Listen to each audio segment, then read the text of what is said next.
You're here with Matt the MurfDogg Murphy. This is my Losi NASCAR setup and tuning video. We're focusing on the box stock Losi NASCAR tips and tricks here. So I do have my box stock car and my modified car here. But for the sake of this video, we're focusing mainly on the box stock stuff. Although the adjustments I'm going to go over will work exactly the same on the modified class car. It's a little different because the modified stuff would allow you to change away from the box stock components. So for starters here, there's basically three key things we want to focus on.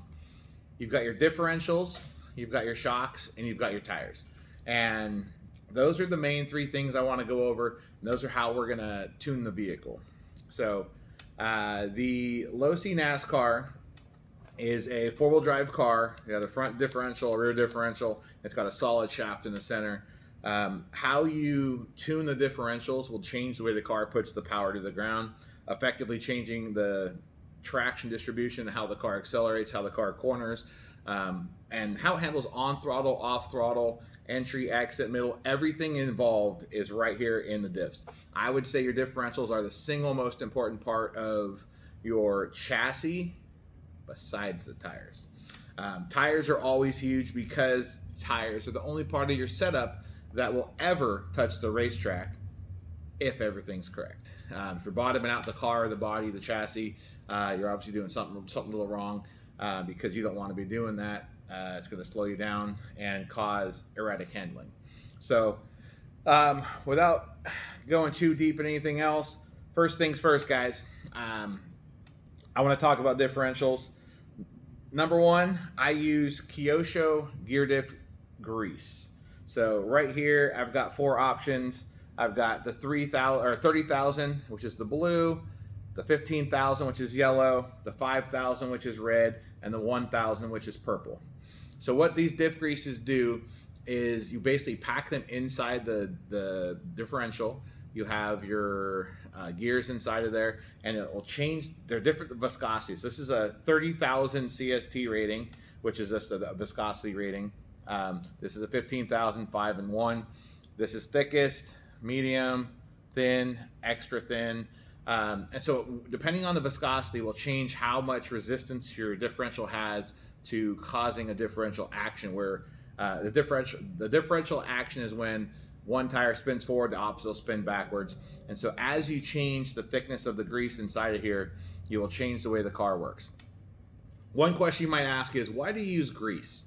Well, when I made the box stock rules for my track, I specifically said any greases can be used, no fluids.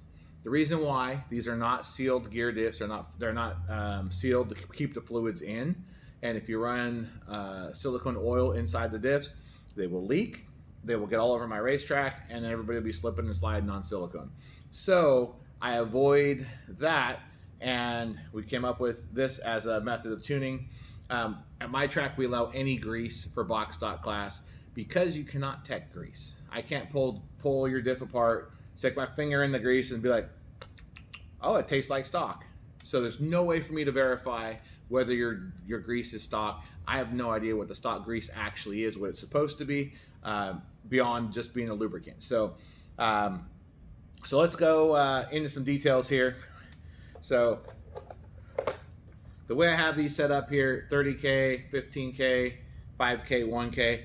Typically I'll run a 15 or a 30 in the front, a 5 or a 1 in the rear. So I like to have these as a tuning aid. When I go to any race anywhere in the country, I'm going to show up with 4 fresh diffs, one with 30K, one with 15, one with 5, one with 1, so that I can have them ready to go drop into the car as needed to tune. So now let's go a little towards the baseline here. My standard setup, 30,000 front, 5,000 rear. I got hundreds of guys across the country on this exact package. It works great. It's the most predictable, easy to drive, consistent package you can have. If you're on a big sweeping track, it'll be really good, really consistent, and it feels really comfortable. Why would you ever change? Well, if you go from, let's talk about scenarios. So let's say you need your car to change the way it drives. So this right here with 30K in the front is going to make the car just about lock up and spool, and the front wheels will pull you up out of the corner. If you went lighter here, it would allow the car to have more of a differential action and give you more on throttle steering. This takes away on throttle steering but gives you good forward traction. Going to a 15K in the front, let's say we're at 15 instead of 30. If you have 15 and 5, you're going to have more on throttle steering with 15 than you would with 30. So your front diff fluid especially changes the way the car accelerates on throttle and the way the car reacts on throttle. Rear, with my standard 5K, gives the car a nice, consistent, smooth entry rotation. So when you're now we're looking to rear specifically, that means off throttle. So when you lift off the gas to get in the car in the corner, it's going to allow the 5,000 as opposed to the 15 or the 30 is going to allow the car to have a little more of a freer differential. It's going to have a nice smooth entry rotation. Now, if you go in the corner and you feel like your car doesn't rotate enough, that's when you might want to think about going to the 1K. So swapping from the 5K to the 1K diff grease will allow your car to have more off throttle steering, make the car rotate harder getting in the corner. So as an example, I've been to some tracks that have a really big sweeping corner. My 30K, 5K setup was absolutely dialed off the trailer, easy to drive. On a track we don't need to put a lot of wheel or don't need the car to rotate a whole lot, that's a great setup. But I went to a race like when I went to the Foam Nationals in Wisconsin this year. I felt like my car didn't have the on throttle steering coming out of the corner that I needed. We had very tight corners running on foam tile, and the track was kind of gripped up, so I didn't want the car to push as much. So I took the 30K diff out, swapped to a 15K, and that was a huge change. I picked up a tenth and a half alone from that, almost 2/10 from that. And then I felt like my car getting into the corner was a little lazy, off power, rolling to the middle. So I swapped from 5K, went to 1K in the rear. So I ended up at 15K and 1K. And it was a tight little track, very narrow infield, and it gave me more off throttle steering. Car rolled the corner a lot faster, and then I had a lot more on throttle steering with the 15K. So that setup overall, I gained like 3/10 for the main event when I swapped those diffs. Everything was good. Can you use other grease besides this? Absolutely. But your typical grease you're going to get from any automotive store or anything isn't going to be rated with the CST rating like this. So it's hard to quantify what that grease is. I like to keep it simple, and I use this Kyosho grease. It works well for me.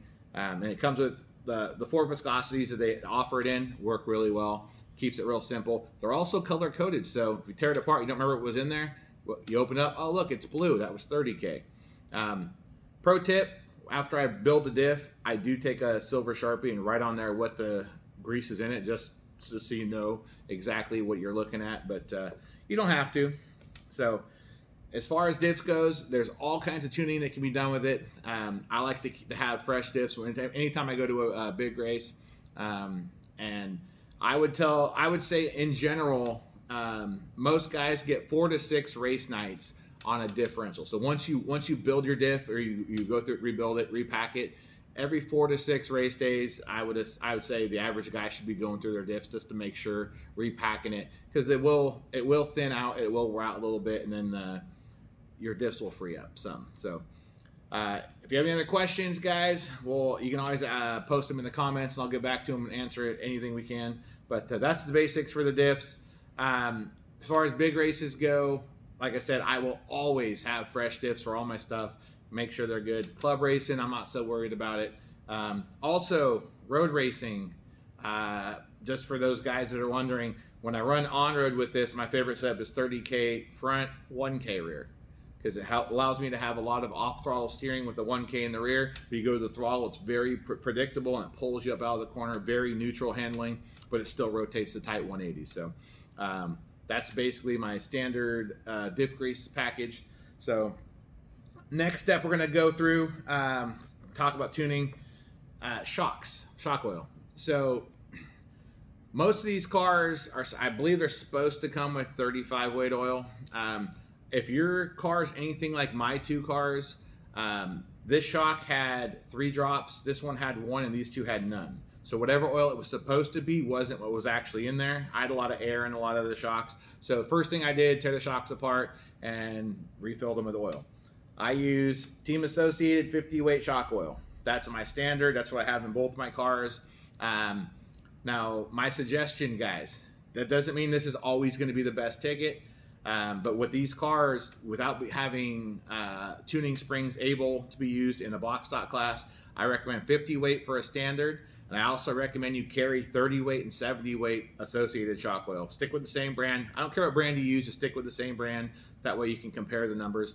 And the reason I say 20 weight difference, when I make a change from my standard to go softer, like let's say I'm running and I feel like the car is not transferring weight to the front and turning in hard enough, then I'll go from 50 to 30 in the front shocks, make the car it'll transfer weight faster. So the only thing the shock oil is doing is you're trying to control the speed at which the weight transfers.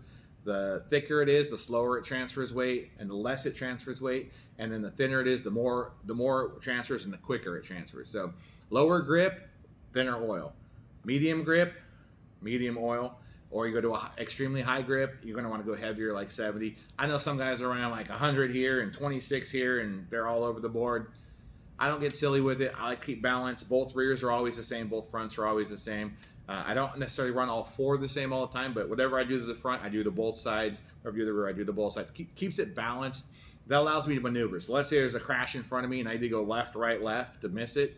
If I have balance set up, I can do that. So as far as the shocks go, one pro tip, a lot of guys struggle with bleeding these shocks. And if you're used to 10 scale or other shocks, a lot of times you bleed through the top cap of the shock. You pull a cap off, pour your oil in there, and you close it up. That's pretty standard, but it's really difficult to get these shocks to bleed like that. So what I do is I fill it up, I put the cap on, assemble my shock, and I'll make sure that there's excess oil in there, and then I'll flip the shock upside down. I'll loosen the lower cap, and I'll start rolling the shaft in really easy until it compresses, and I'll tighten up the cap all the way, and then the shock will be bled, and you'll feel there's no air in there. It's got the consistent amount of oil, and it's I guess pro tip. So some guys struggle with that, so I just wanted to share that little tip. Next thing, guys, throughout the vehicle, you've got ball bearings. There's 2 in the rear axle on each side. There's 2 over here on the front axle. The bolt differentials right on 2 bearings. Your ring and pinions have bearings. The main shaft has like 4 bearings, 5 bearings. So the trick with this car, guys, you want to have your bearings spinning free. All the bearings stock come packed with grease. So my recommendation, I pull all the bearings out of the car, tear the car down to a bare chassis, pull all the bearings out, and I will soak it in denatured alcohol in a ultrasonic cleaner, and I'll give it 10 minutes or so, just vibrating, jewelry cleaner, whatever you like to use. And I'll pull it out and I'll spray the bearings out with contact cleaner. And the trick is we're trying to get the grease out. The grease is thick, it's slow, adds a lot of drag to your bearings. And then I take my XXX green bearing oil. I have a red and a green. I'm using green in my cars. The red XXX oil that I sell is very high RPM. It's for guys that maintain their stuff all the time. I'm gonna be honest, I'm not inside my Losi driveline all the time. So I run the green. This is a little bit longer lasting, still a very fast, efficient, long lasting synthetic bearing oil, but I don't tear apart my Losis as often as I do my other cars. So I went with the green because I want to be reliable for a long period of time. So reassemble your stuff. Use a quality bearing oil. You don't have to use mine. There's lots of great bearing oils on the market. Just make sure your bearings have lubrication. If you're not one to rebuild your stuff and tear your stuff apart, stock grease is what it is. But let me throw this out there, guys. If you're not willing to do all the things that the other guys are willing to do, you can't complain when they're faster than you. Okay? There is speed to having free spinning bearings. So lastly, guys, one quick thing to talk about here is tires. And specifically tire sidewalls. So on all of my Losi NASCAR tires, I glue all the sidewalls. Right rear, right front, both left sides. Do you have to do that? Absolutely not. Some tracks, like my track here, we have a lot of grip, and pretty much most guys end up gluing the right front sidewall. I glue them all, and people ask, why do you do that? Simple. I can rotate my tires. I don't wear out just the right front or just the right rear and have lefts that are still good. I can rotate any of these tires any given time. Also, in a box stock spec class like the Losi NASCAR is, By gluing the sidewall, I'm taking away tire deflection, which is basically making the car have less rolling resistance, and it makes the car a little freer around the track. It's a little bit looser, right at my wheelhouse. I like an aggressive race car, and I never have a hint of traction roll as long as my sidewalls are glued. So it's a preferential thing, how much or how little you glue your sidewalls, whether you do it or not. Glue of choice, I use ProTech medium CA, what do we call it? Yeah, medium 5 to 10 second. That's what I use. I'll take a tire off, glue up the sidewall, and then I don't worry about getting glue on the tread. If I get some glue on the tread, no big deal. I'll take back and I'll sand that right off, because we just, whenever you have a brand new tire, I like to take a brand new tire and sand the center ridge off of it and then give a nice little scuff. And honestly, you can tell, because they get little, instead of being shiny black, they turn gray, and you can feel a little powder dust on the tire once they're scuffed in properly. But pretty much those are the main basic things we do for tuning the Losi NASCAR. The one final thing I'm going to tell you guys about, and this is potentially the best and only real trackside tuning tool, that's going to be your shock preload. So we went over shock oil, went over the diffs, went over all the other basic stuff for getting your box stock car rolling right. But when it comes to tuning and dialing in how the car runs, I take all 4 shocks, build them the same, and I'll take all 4, take the preload completely out of all 4 of them, okay? So my standard setup is literally no preload in the right front, or left rear, and I'll start with two rounds down on the right rear for preload, running oval. So if I'm running road course, two churns down on both rears. So rears across the back, 2 down on a road course, 2 down on the right rear only on oval.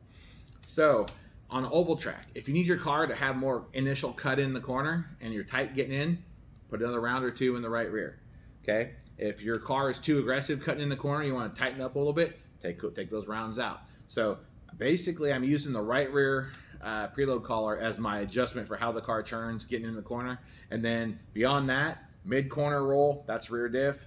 On throttle steering, that's front diff. And whether the car traction rolls, that's on the glue. How much weight transfer, that's on the oil. So all the basic tuning stuff's right there. So in review, guys, my standard Losi NASCAR setup: 30K front, 5K rear, 50 weight shock oil, XXX green bearing oil, all 4 sidewalls glued, no preload, left front, left rear, right front, 2 rounds of preload in the right rear. Some of the guys that like a little more aggressive feel might be 5 or 6 down on the right rear. Don't hesitate to play with that. You'll find what you like. So one of the most important things with these things is getting used to the radio, and I personally like it when my cars go straight. On throttle, some guys like to have a little left lead so their car automatically turns left. I'm not a big fan of that, but I mean, so be it. You got to find what you like with your radio. I never typically have my dual rate up past about halfway up to about 50%. If I have more than that, then my car is pushing and I'm scrubbing too much speed in the corner. So just a couple things to think about, guys. Hopefully you guys love your Losi NASCAR box stock racing as much as I do. Honestly, I love going fast, but I think the box stock class is way more fun than the mod class. Horsepower is always great, but most places you can go just about as quick and have way more fun racing with a box stock car. So that's all I got for you guys today. I might have some more videos in the future. Maybe we'll touch on some motor braking stuff and some other secret Losi NASCAR voodoo that we're not supposed to talk about. But you know me, I'm not shy. So thanks for tuning in, guys.